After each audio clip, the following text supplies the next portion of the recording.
All right, here we go. Everything you got to know about 1984. This is part 3, chapter 4, and we're getting close to the end. This chapter starts out by telling us Winston is doing better. Now, he's still in captivity, but he's gaining weight. He's getting stronger in his body. He even has a better cell with like a pillow and a mattress and a stool. Ooh. He gets to wash down regularly. He has some newer clothes. He has medicine for that nasty sore on his leg, and they pulled out his rotten teeth and gave him some dentures. So he's sure that months have passed, but it didn't really matter to him because he's getting fed 3 times a day, even with some meat. And once he was even given cigarettes that a guard would light for him. So he's now been given a board to write on with a pencil, but for a while, just recovering, he just laid down between meals, dozing and dreaming a lot. Sometimes like he dreamed he was in the Golden Country or sitting in like a big area of ruins, talking with Julia or O'Brien about really nothing important. He feels he's lost some of that power to concentrate or think, and he actually doesn't really want to very much. To be just not tortured and left alone, to eat and be clean is just kind of more than satisfying him right now. And as he regained body mass, he starts to be a little more active, walking the cell, trying some exercises, but really just can't believe how weak he is. He's feeling better about his body, but when he feels his bald head, it reminds him of the creature that he saw in the mirror. So eventually, he starts writing on the board again. He knows he's given in to the party that he had already decided he would, right?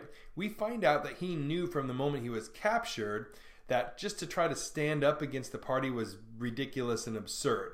He knows that they'd been watching them for 7 years, the thought police. They even had put that speck of dust back on his diary that he had tried to catch them with, and had recordings of everything, including the times of him and Julia together. He's decided that the party is in the right. There was no outside way to question them with how O'Brien has basically scrambled his brain. He begins writing things like freedom is slavery, 2 and 2 make 5, and God is power. There's this catch in his mind with some of these, but he can't concentrate on what the problem might be with some of the statements. He's basically accepted everything. Oceania has always been at war with East Asia, that he had invented the photograph and those men were guilty. Anything that said otherwise was a false memory.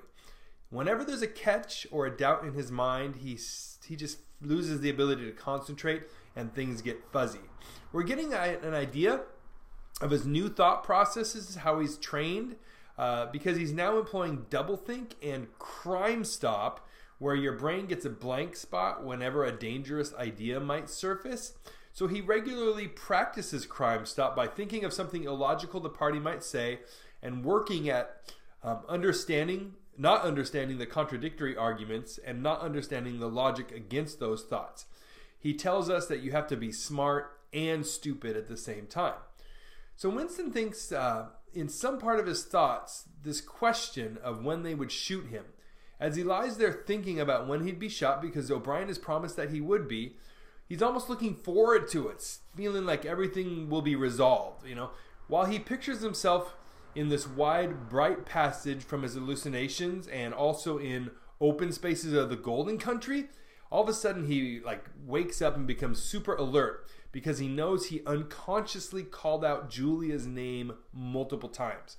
Somehow inside of him, he had suddenly felt connected to her and felt this tremendous love for her and that she needed his help. So he knows he's blown it, right? That so much information is revealed in that one outburst that he has added to his time and his punishment. And he really feels that it reveals that while he was agreeing and obeying the party, inside he hated them. He had given them his mind, but had kept his heart. So he knew he was wrong, but he also knew he wanted to be wrong. He wanted to hate them. So he decides that he has to now work on his feelings, right? He has to hide them away, even from himself, that hatred for the party. And at the last second before they shoot him, to let them out and hate the party. That way he would win because he would be really free when he dies. So while he's lying here planning to do this, he hears boots coming and O'Brien comes in and tells him to get up, and he knows that Winston has been thinking about lying to him. So O'Brien says mentally Winston is doing well, that he's mostly sane, but that emotionally he's totally stunted and he needs to be fixed. O'Brien asks him how he really feels about Big Brother, and honestly, Winston tells him that he hates him. O'Brien accepts this answer and tells him then it's time for the final stage. You have to love Big Brother, not just obey him. So it's time for room 101.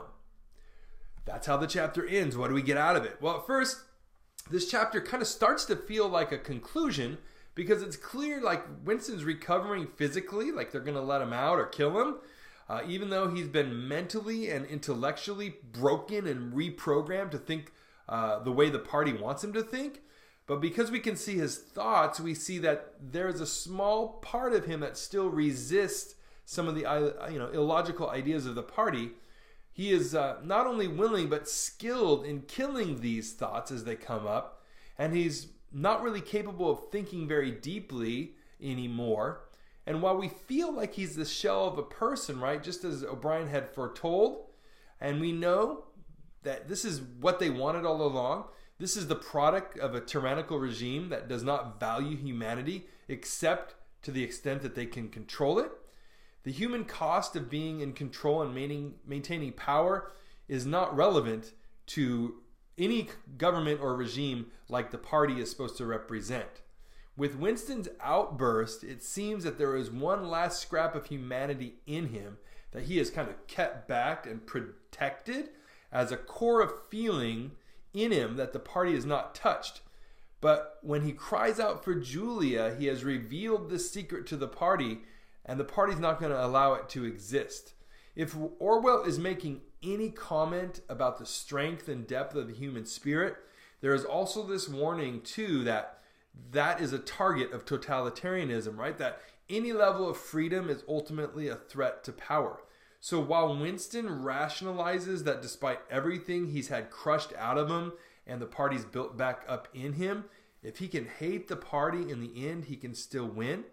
But the boots are coming down the hall, and room 101 is the response to this spark of life buried so deep inside of him that the party and any totalitarian regime wants to crush out of a person. So I hope that was helpful. I hope that gives you some insight, some stuff to chew on. Please like, subscribe, let people know. And next time, we'll see you then. Take care.